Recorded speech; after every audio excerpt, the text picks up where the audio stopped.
Hello, everybody, and welcome to another Twilight Zone review. Today it is Season 5, Episode 23, Queen of the Nile, written by Jerry Sohl, and starring Ann Blythe as Pamela Morris, and Lee Phillips as Jordan Herrick. A note about this episode, this is one of the episodes that was credited to Charles Beaumont, but was written by Jerry Sohl due to Beaumont's unfortunate health issues at the time. And this is a perfectly acceptable, solid Twilight Zone episode. It's entertaining, and it's kind of interesting to watch. Some of the plot points do kind of come out of nowhere as the episode goes, and the whole episode's a bit far-fetched, but if you buy into it, I feel it's an enjoyable episode.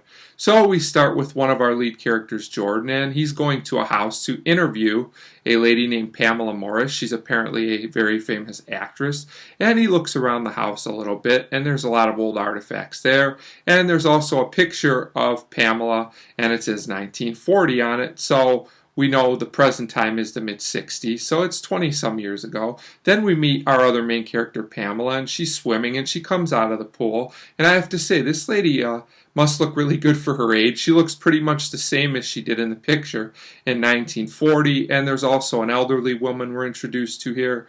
And you can tell that she's not too happy with Pamela, and she encourages her not to let something happen again, but we don't know what that is yet. So that's our setup for the episode, and it's interesting enough. So our two main characters, Jordan and Pamela, have a chat at this point, and Jordan comes around to asking Pamela her age, and she's not upset about this at all. Instead, she asks him to guess, basically, at this point.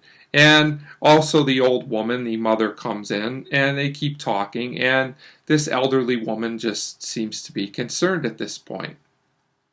So the talk continues to go on, and Pamela says her true age, which is 38, and Jordan says the years have never been kinder to anyone, and I would say that's probably fairly accurate at this point. You could make that argument. But then he questions her on some things. He has some facts about years of movies she was in, and she says, of course that wasn't me. It must have been a different actress that looked like me. That mistake's made all the time. I would have only been like 10 years old in this movie that was made in 1935. So basically she skirts around it by just saying it was someone else. So then she basically gives some of her story, and they talk about this film Queen of the Nile, which is very significant. And at this point, they're kind of coming on to each other. You can tell they like each other, and they kiss each other at this point. Then Pamela tells him he has to leave, which I thought was a bit odd. Why, I don't know. Is she setting something up for later?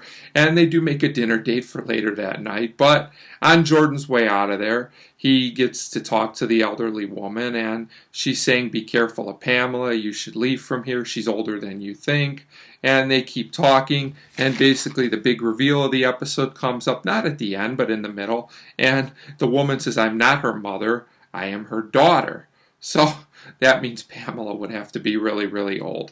So Jordan and Pamela have their date, and they talk about the mother. It comes up, and Pamela makes up this excuse. She says her mother's disturbed because of an accident that happened several years ago, and I have to say it's not a convincing argument at all, in my opinion, but we'll find out soon that Jordan is not one of your smarter Twilight Zone characters, as I always like to say it nicely.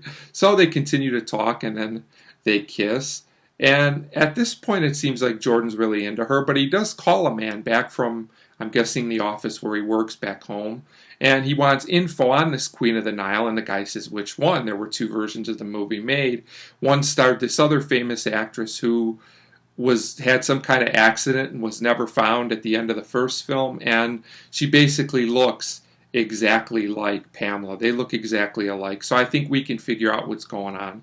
They're both her, basically. They're the same woman. They're not two different actresses. So at this point, we go back to the house in another scene. I have to say this is kind of an abrupt cut here, but I guess it's fine, whatever.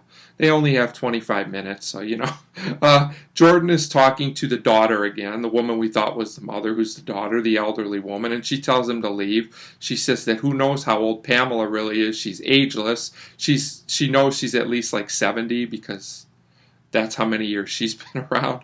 So then they come up with something that I didn't like. It just seems kind of abrupt and forced. There was no mention of it the whole episode, but it turns out there's like this beetle and like this symbol of a scarab. It's like an old Egyptian symbol, and it's just thrown in here. And basically, it will be important for the end of the episode. At this point, Pamela comes in and Jordan confronts her about everything. Probably not a real smart move, and says he wants to know the truth about everything. He somehow doesn't see Pamela put something in his coffee. She drugs it with something. I'm not really sure what.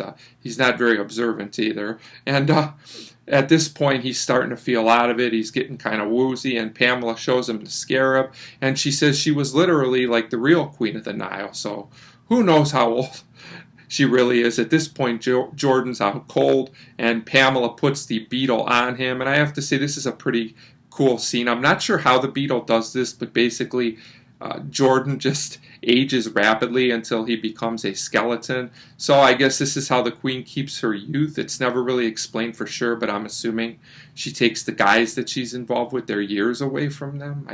I guess you just have to go with it. It's one of those B-movie kind of concepts that's entertaining, but might not totally make sense. So basically, the queen wins again, and we see a new guy come in at the end of the episode, and the process is going to start all over again. So I guess the Queen of the Nile is smarter than all these guys. So like I said, this is an entertaining, fun episode to watch if you don't take it too seriously.